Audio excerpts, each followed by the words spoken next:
Welcome everybody back to the video. Today we're going to be talking about the Mystic rotation that's coming out next week. Now, in terms of Peira, there'll probably be another video before this video goes up. Talk about Peira, I'm not too sure. But again, in terms of Peira, I think she's still extremely good to pick up if you are if you care for Arena. I think she's pretty good for Arena, especially as all the Luna going around. If you have Peira, yes, Peira on Spear, more than likely it's an easy cleave.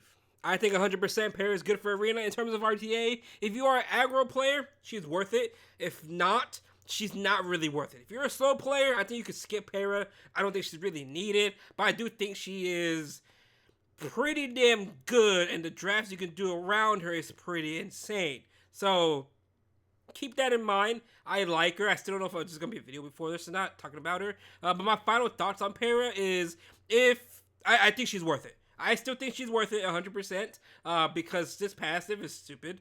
The 20% CR basically, and her cleanse.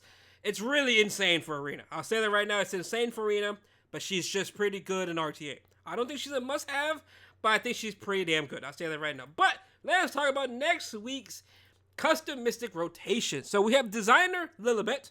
We have Silverblade Aramintha, Straze, and Solitaria, and Shadow Rose, with basically Elvira or Irvelin in terms of the 5-star. Irvelin, absolutely useless. He can basically be used to farm Banshee one shot, but there's just so many other options you can use. He's not really worth it. In terms of Artifact's pretty good for Elena and Flan, and that's really about it. Besides those two, not really seen any other usage, right? Next, in terms of the 4-star artifacts, Aureus is good. Hilag is good for Arena. Cheese and Calandra is maybe PvE artifact. But let's talk about the actual character. Shadow Rose, she's just meh. She was used for B13, but like I said, there's just so many other options you can use for B13 now. But besides that, she's not really seeing any play outside of that. She's just PvE. Next is going to be Solitaria. Solitaria is extremely good when it comes to Flan or any unit that does have focus because she basically nullifies that. Very, very solid unit. I like this unit a lot. Is she worth summoning for the focus? Because honestly, that's what you're really using her for. Yeah, not really. I like this character quite a bit, but I don't think she's worth summoning for, especially if you are struggling versus Flan. I don't think she's worth it, in my honest opinion. I think she's pretty good of a character. You get her, you slap F10A artifact on, you build her with some effectiveness. You can even build on injury. Mine was on injury for the longest time. Actually, I think my Solitaria is on injury right now as we speak, but I will show you her build. But overall, in terms of a character, I like her. But I don't think she's really a must-have or a must-summon for me personally. I don't think she's worth it.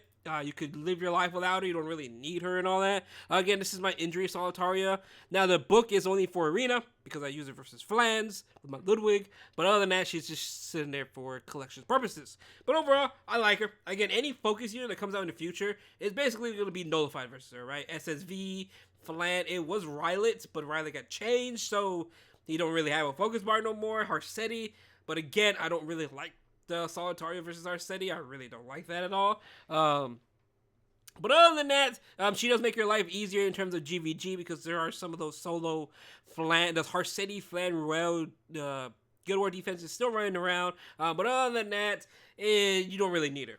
But she does make your life a little bit easier versus Flan. Really, really easy. If you are interested about it. But again, up to you. I don't think she's worth it. She's just pretty good. She's good, but I don't think she's a must-have. Next is going to be Straze. Straze, the PvE king here. PvE king, basically. He can basically one-shot almost every...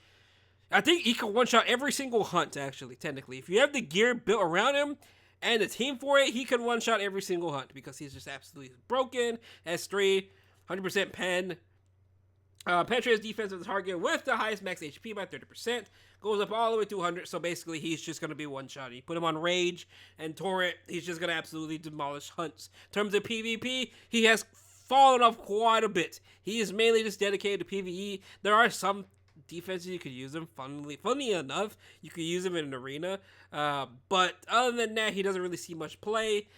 They would need to give him an EE, but I'm not too sure what they could give him to really make him better. The only thing I can think of is if he ignores Ilinov or just ignore penetration resistance. That's the only one thing I can think of to really make him really good for RTA based. But even at that, it's a bit spooky. But besides that, he's mainly a PvE king. Silverblade Aramintha. She did get a buff. I like this character a lot. I used her quite a bit last season before they buffed her. But again, I like this character, but I don't think she's a must-have character. She's nice. She's nice when you get the perfect game for her, but you don't really need this character at all. Basically, what they changed on her is that she will be detonating the burns on everybody, which is very, very nice. I like this because you hit your S3, 2 burn effects, boom, they have burn. You do S1, you can apply another burn, and basically you can ignore ER, which is insane. And then you can detonate everybody's burn on each other. You pair her with like that Dark Shuri, it's gonna be insane. She's really, really good. And it increased her attack basically. At the start of the first battle, increased the attack proportion to the effectiveness.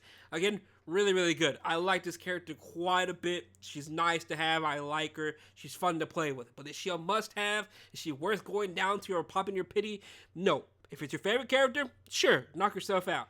But again, is it really worth summoning or pity? No, I don't think so. But next, it's going to be Designer Lilibet, where I think she's a pretty damn good character. In terms of arena, she's broken.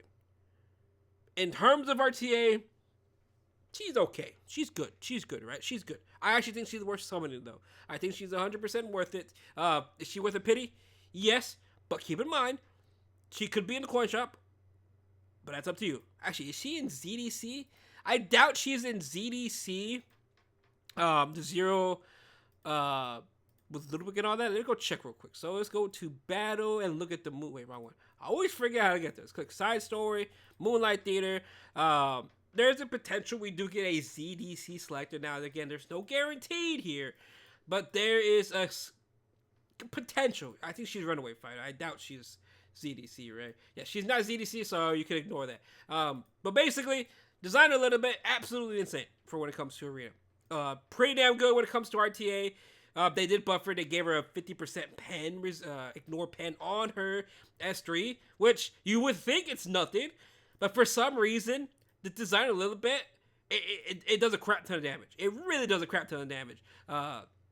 Penetrate target resistance, decrease buff duration of all allies, increases by 15%. Of course, she is a fighting spirit unit, so if there's a Vera, she's pretty much going to do nothing. But overall, I really like this unit a lot. I think she's pretty good. She also has decreased defense on her S1. I like this unit a lot. I think she's worth summoning for. I think she's kind of worth a pity. But keep in mind, wait until we see the next MO5. I'm saying this right now. I think she's worth summoning for. I 100% think it. I think she's worth a pity. But you could skip her until we see the next MO5. Once we see the next MO5, then you could debate if you want to actually summon for her or just save your mystics for the next broken character. Keep that in mind. I'm going to preach this because, again, all the characters we've been getting on MO5s are pretty damn good.